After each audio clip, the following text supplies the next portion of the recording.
Erronkak ez dira aurtengo kontua gure ikastolan, ja urte batzuk badaramatzagu batxilergoan erronkak burutu nahian, eta ikastolen elkartean erronka desberdinak badituzte, eta hortik ezagutu genuen Euskaltzaindiak zeukan erronka hau.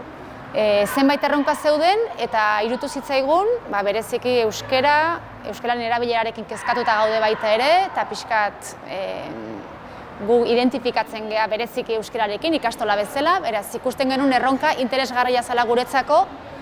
Kontuan izan da gaur egun gure ikasleak zenbateraino Euskaltzaindia ezagutzen duten eta ezagutza horren jabe dian oso garbi ez geneukalako. Orduan, euskarako mintegiatikan etorri izan pixkat idea prest zeudela horri forma emateko, eta prestatu genuen pixkat antolatu genuen nola egingo zen, zenbat saio izango zian, zen material erabiliko zuten, gidoitxo moduko bat, eta 4 bat egunetan hortan haitu dira ikasleak, eta emaitza nahiko honekin, nahiko gustua gaude atera den emaitzekin. Uste dugu ikasleak benetan lanian haitu dira, lantaldean ikastolan eta ikastolatikan kanpo haitu behar izan dute.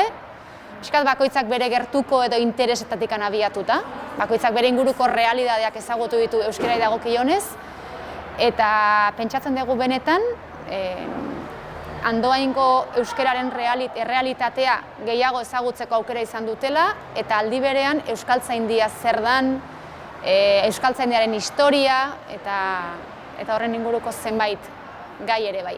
Erronka hontan parte hartu dute batxilergo lehendabiziko mailako ikasleek. 53 ikasle dauzkagu, 2 multzotan banatuta egon dira, eta multzo bakoitzean edo gela bakoitzean azpitalde desberdinak egon dira 4-5 ikaslekok. Eta talde bakoitzak ikusentzunezko bat edo lantxo bat egin behar izan du, beak erabaki da aukeratu duen gaiaren inguruan. Betire, euskara eta Euskaltzaindia eta Andoaingo euskararen bilakaera aintzakotzat hartuta.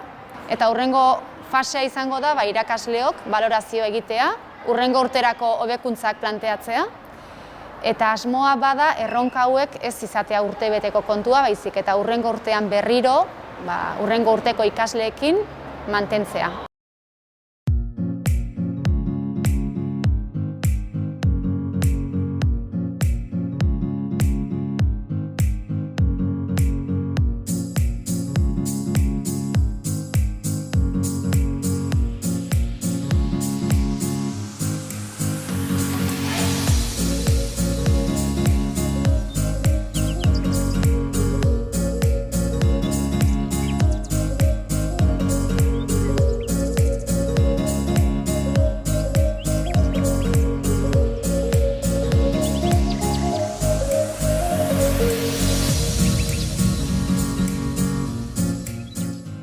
Pozik gaude, talde guztiak ez dute berdin funtzionatzen, baina bai balio izan digu pixka bat,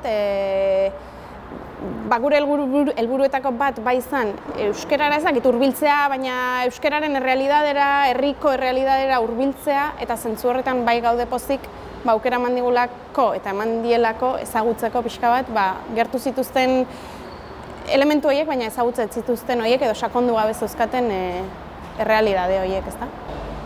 Esaterako, arakatzen hasi direla eta ikasle baten amona emakumea gainera, Andoaingo lehenengo bertsolarietako bat, eta bazela horren inguruko ikerketa bat, eta orduan hartu dute hori, hitz egin dute amonarekin, hitz egiten dute ikerketa hori egin zuen kazetari edo historialariarekin, eta hori gelara ekarri dute, ez? Orduan, holako historia ezkutuko horiek kanporatzeko edo ezagutarazteko.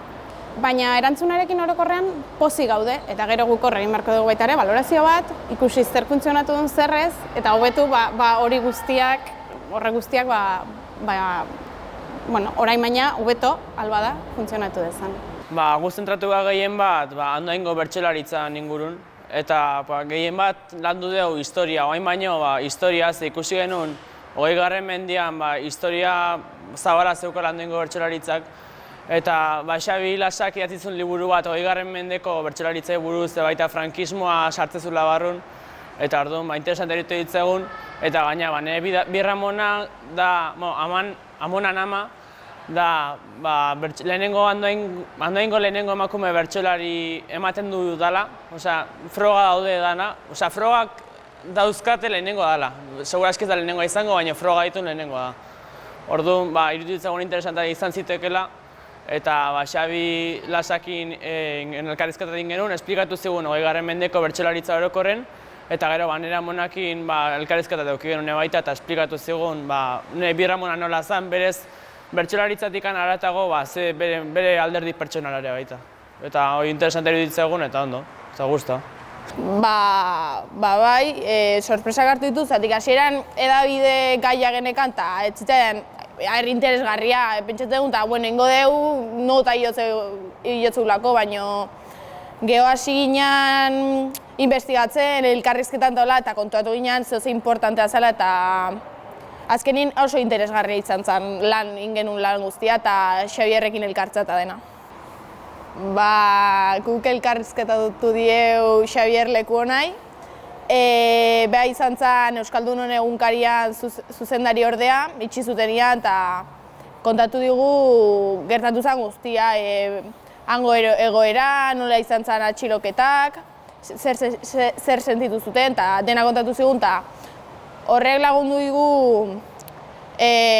zautzeko jakiteko nola berria eta dena nola sortuan, eta ze garrantzia dakan gure gizartean nolako euskal edabideak.